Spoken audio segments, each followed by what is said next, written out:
Ever wondered which Indian state has the highest number of women having affairs? An intriguing question, isn't it? We're about to dive into a topic that's often whispered about but rarely discussed openly.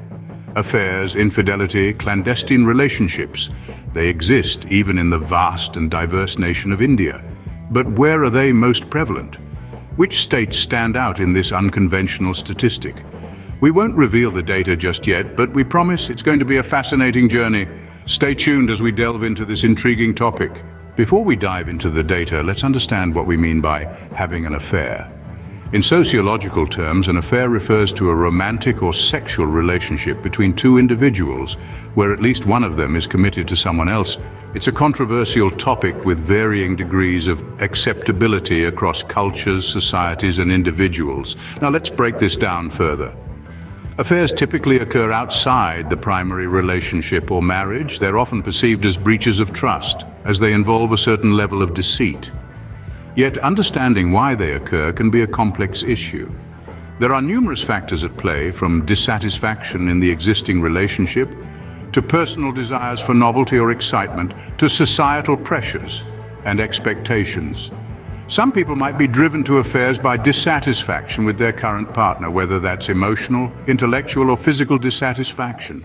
Affairs can provide an escape, a chance to experience something new or different. Others might be drawn to the thrill of secrecy, the adrenaline rush that comes from doing something forbidden. Societal norms and expectations also play a significant role in shaping the prevalence of affairs.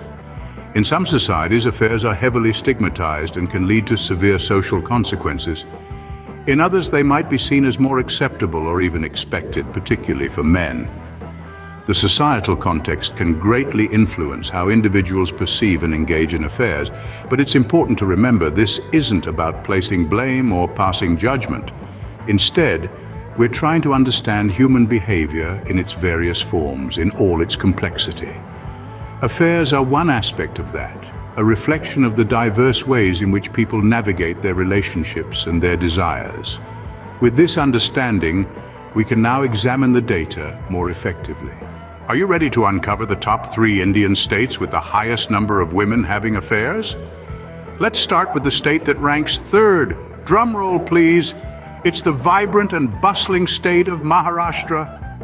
Known for its fast-paced lifestyle and diverse culture, Maharashtra has found itself in the 3rd spot. This could be attributed to the state's vast population, increased exposure to different lifestyles, and rapidly evolving societal norms. Moving on, let's unveil the state that stands 2nd. The state that has bagged this position is none other than the beautiful and serene state of Kerala. Yes, you heard it right. The state, known for its breathtaking backwaters and lush green landscapes, also has a significant number of women engaging in affairs. This might be a result of the state's high literacy rate, progressive attitudes, and the social freedom that women enjoy here. Before we reveal the state topping the list, let's take a moment to understand that these numbers don't necessarily imply a moral judgment. They merely represent a statistical reality reflecting the complexity of human relationships and the changing dynamics of society. Now that we've learned about the top 3, it's time to reveal the state with the highest number. And now, the moment you've all been waiting for. The state that holds the dubious distinction of having the highest number of women engaging in affairs is none other than, drumroll please, Maharashtra. Yes, you heard it right. The state, known for its bustling cities, diverse culture, and the glamour of Bollywood, also tops the charts in this particular statistic. But why Maharashtra? What could possibly be the reasons behind this surprising revelation? Well, let's delve a little deeper. First up, the sheer size of the state and its population could be a contributing factor.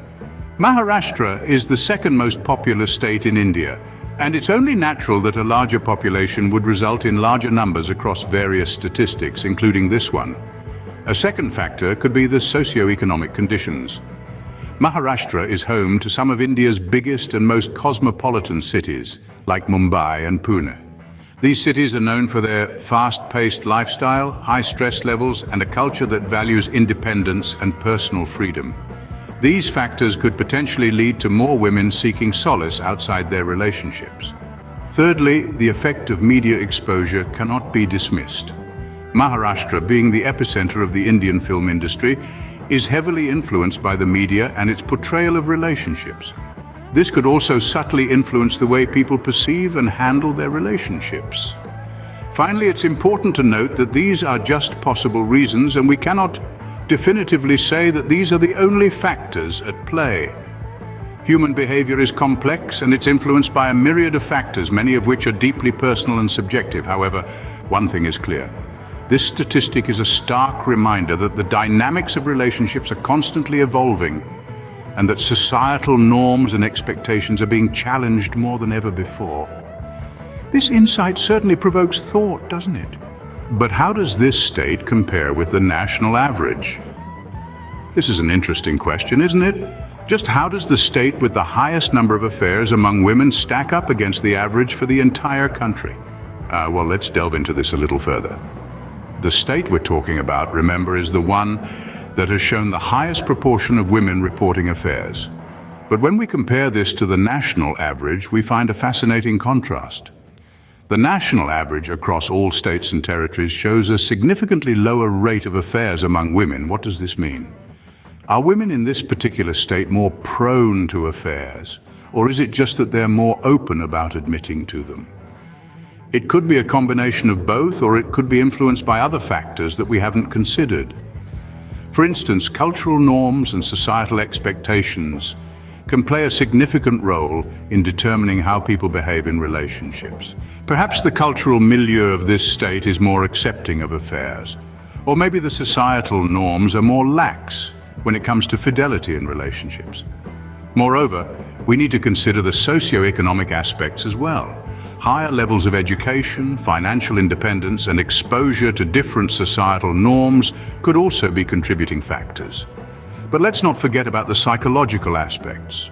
Personal satisfaction, emotional needs, and the desire for novelty and excitement can also play a role in why people have affairs. So, when we compare the state with the highest number of affairs among women to the national average, we're not just comparing numbers. We're comparing cultures, societies, economies, and individual psyches. It's a complex and intricate comparison that goes far beyond mere statistics. So while the numbers tell us one story, the underlying factors tell us another.